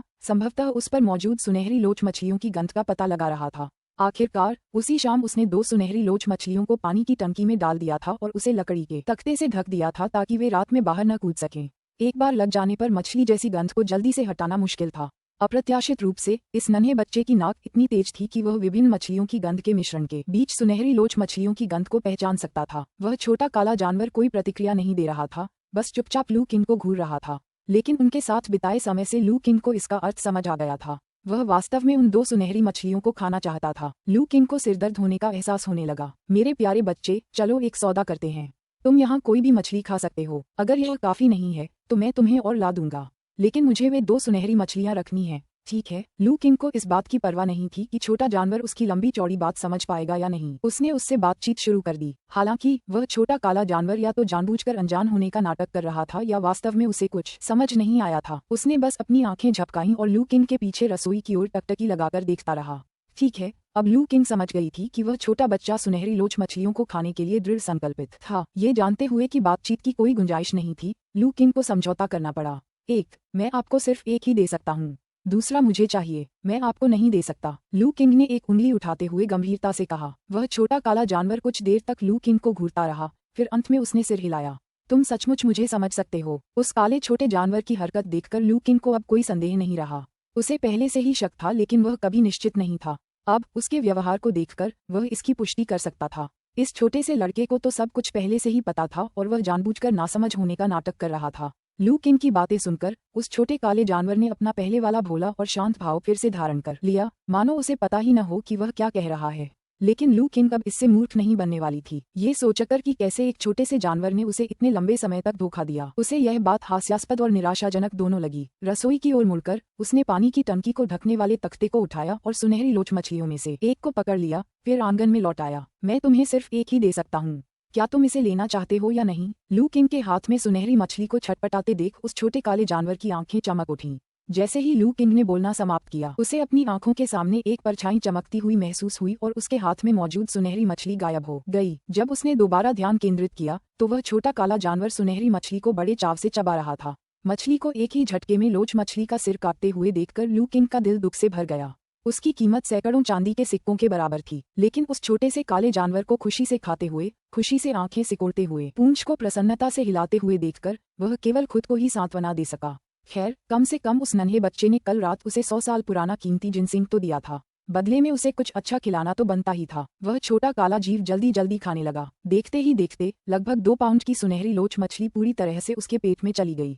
मछली को खाने के बाद उस छोटे काले जानवर ने फिर से लू किंग की ओर देखा। लू किंग चौंक गई और जल्दी से बोली, बस बहुत हो गया, मुझे बचा हुआ एक चाहिए। मैं तुम्हें नहीं दे सकती। उस छोटे से काले जानवर ने लू किंग को तिरछी नजर से देखा, मानो उसकी कंजूसी से नाखुश हो। फिर मछली के टब के पास गया और आराम से खाने लगा। लू किंग, तो आपको छोटी मछलियां नापसंद नहीं थीं, आप बस पहले स्वादिष्ट मछलियां खाना चाहते थे। ये देखकर कि वह छोटा काला जानवर बची हुई सुनहरी मछली की मांग नहीं कर रहा था, उसने राहत की सांस ली। सौभाग्य से वह छोटी मछली समझदार थी। अगर उसने दूसरी सुनहरी मछली को छीनने की कोशिश की होती तो वह उसे रोक नहीं पाती। उस नन्हे जानवर को खुशी से खाते हुए देखकर लू किंग नीचे बैठ गई और सोचने लगी, बेटी, क्या तुम्हें वाकई इस तरह की अनोखी मछलियां खाना पसंद है?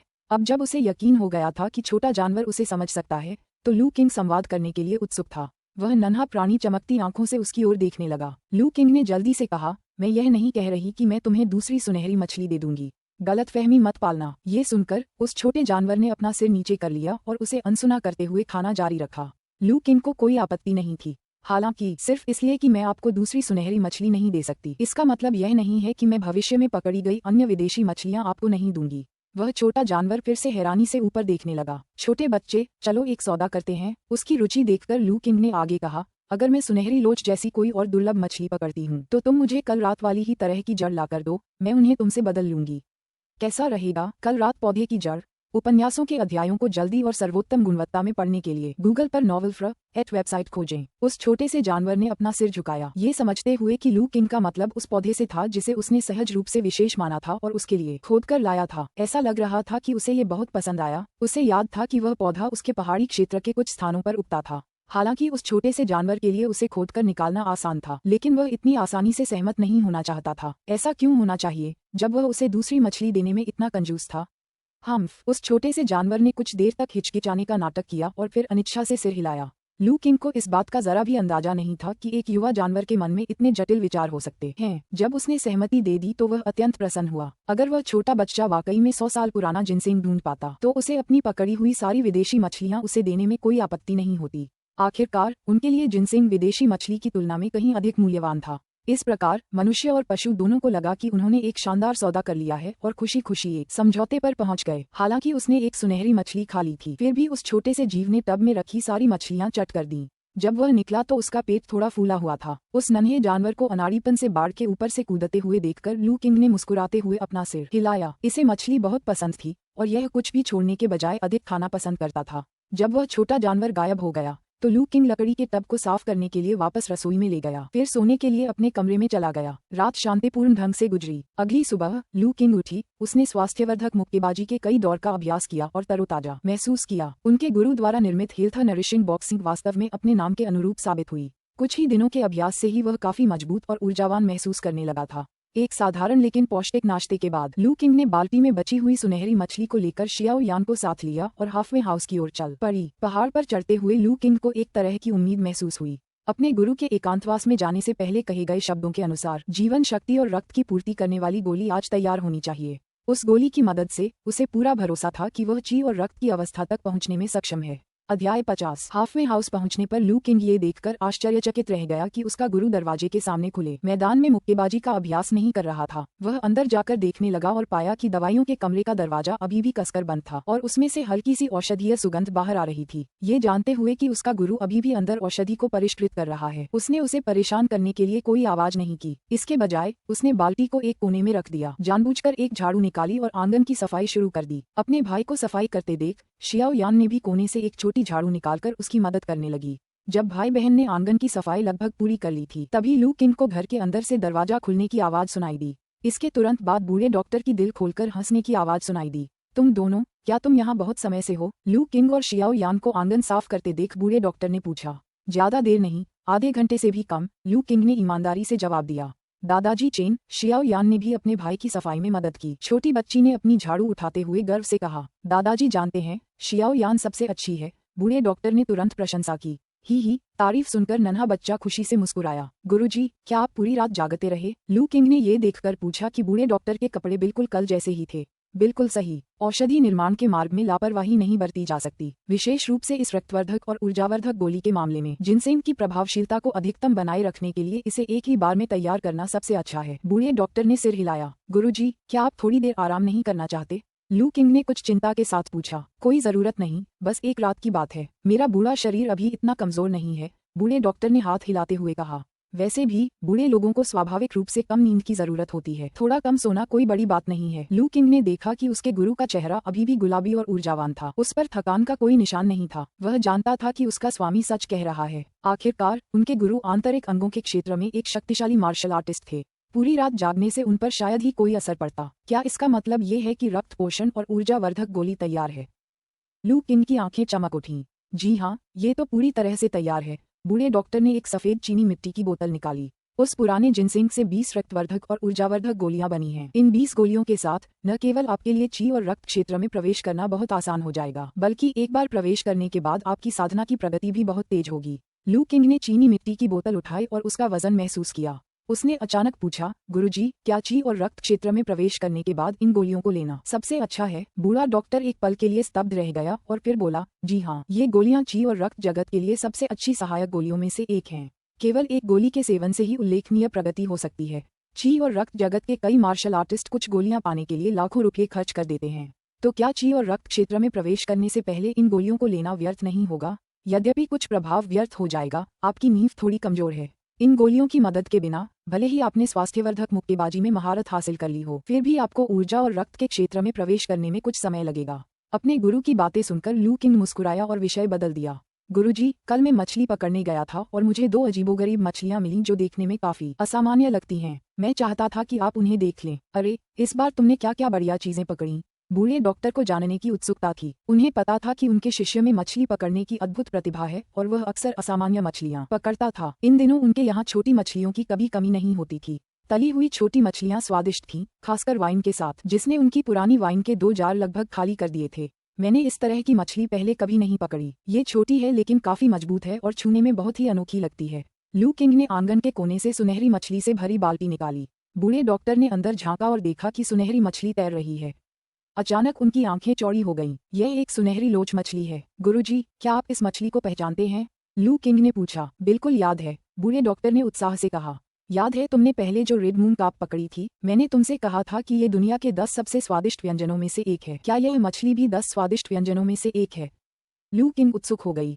उन्हें इसकी उम्मीद नहीं थी। जी हाँ, यह मछली भी एक दुर्लभ प्रजाति है जिसे गोल्डन लोच कहा जाता है और ये 10 स्वादिष्ट व्यंजनों में शुमार है। हालांकि रेड मून कार्प की तुलना में काफी नीचे, यह अंतिम श्रेणी में आती है। इसलिए इसका स्वाद रेड मून कार्प जितना अच्छा नहीं होता। हालांकि स्वाद में जो कमी है उसकी भरपाई इसके अत्यधिक पौष्टिक गुणों से हो जाती है, जो इसे कमजोर स्वास्थ्य वाले लोगों के लिए एकदम सही बनाता है। पिछली बार मैंने आपको बताया था कि आपकी रेड मून कार्प मछली शहर के एक रईस ने अपनी पत्नी के पालन पोषण के लिए खरीदी थी। रेड मून कार्प खाने के बाद उसके स्वास्थ्य में काफी सुधार हुआ, लेकिन वह अभी भी कुछ हद तक कमजोर थी। अगर उसने ये सुनहरी मछली खा ली होती तो वह पूरी तरह से ठीक हो जाती। लू किंग को ये जानकर आश्चर्य हुआ कि सुनहरी लोच मछली वास्तव में 10 स्वादिष्ट व्यंजनों में से एक थी। उसे एहसास हुआ कि उसने गांव के बाहर स्थित छोटी नदी में 10 स्वादिष्ट व्यंजनों में से 2 प्रकार के व्यंजन पकड़े हैं। एक छोटी सी ग्रामीण नदी में 2 और संभवतः इससे भी अधिक दुर्लभ मछलियां छिपी होना काफी दिलचस्प था। क्या इसका कारण ब्लड एप्रिकॉट ट्री हो सकता है या कोई अन्य अज्ञात कारण? लू किंग खुद को गहन चिंतन करने से रोक नहीं पाए। ऐसा प्रतीत होता है कि बूढ़े डॉक्टर ने भी इस बारे में सोचा था। ए किंग, तुमने ये सुनहरी मछली कहाँ से पकड़ी? ठीक उसी जगह पर जहाँ मैंने रेड मून कार्प पकड़ी थी, लू किंग ने ईमानदारी से जवाब दिया। गांव के बाहर स्थित छोटी नदी में रेड मून कार्प और गोल्डन लोच दोनों मछलियां पाई जाती हैं। बूढ़े डॉक्टर को कुछ असामान्य बात का एहसास हुआ। गुरुजी, क्या इसमें कुछ गलत है? लू किंग ने विनम्रतापूर्वक पूछा। ये काफी असामान्य है, बूढ़े डॉक्टर ने कहा, लेकिन मैं इसका कारण नहीं बता सकता। हालांकि लेकिन क्या? लू किंग ने बूढ़े डॉक्टर के गंभीर चेहरे को देखकर जल्दी से पूछा। गांव के बाहर नदी में पाई जाने वाली दुर्लभ मछली के बारे में किसी को मत बताना, बूढ़े डॉक्टर ने गंभीरता से चेतावनी दी। दुर्लभ मछलियां कीमती होती हैं और एक बार खबर फैल गई तो गांव के लिए अच्छा नहीं होगा। मैं समझ गई, लू किंग ने सिर हिलाया। उपन्यासों के अध्यायों को जल्दी और सर्वोत्तम गुणवत्ता में पढ़ने के लिए गूगल पर वेबसाइट खोजें। वह अपने स्वामी की चेतावनी समझ गया था। दुर्लभ मछलियां इतनी मूल्यवान थीं कि उन्हें खजाना रखना एक तथाकथित अपराध था। अगर दूसरों को नदी में पाई जाने वाली इस दुर्लभ मछली के बारे में पता चल गया तो वे नदी पर कब्जा करने और ग्रामीणों को वहां से भगाने की कोशिश कर सकते हैं। इस तरह की चीजें उसने अपने पिछले जीवन में कई समाचारों में देखी थीं। ये ज्यूली गांव के ग्रामीणों के लिए एक आपदा होगी। ऐसा प्रतीत हुआ कि वह अब अपने द्वारा पकड़ी गई दुर्लभ मछली के बारे में खुलासा नहीं कर सकता था। ये बात समझते ही लू किंग ने तुरंत अपना मन बना लिया। अगर भविष्य में उसे कोई दुर्लभ मछली भी मिल जाए तो भी वह उसे नहीं बेचेगा। आखिरकार उसका उस काले राक्षस के साथ एक समझौता था। यदि वह दुर्लभ मछलियां पकड़ता तो वह उन्हें जिनसेंग के बदले में दे सकता था। बस इतना याद रखना, बूढ़े डॉक्टर ने सिर हिलाते हुए कहा, क्योंकि वह जानते थे कि उनके होशियार शिष्य को ज्यादा मार्गदर्शन की जरूरत नहीं पड़ेगी। हालांकि वह किसी और चीज को लेकर उत्सुक था। क्या आपने नहीं कहा था कि आपने 2 सुनहरी लोच पकड़ी हैं? मुझे याद है कि सुनहरी लोच हमेशा जोड़े में ही पाई जाती हैं।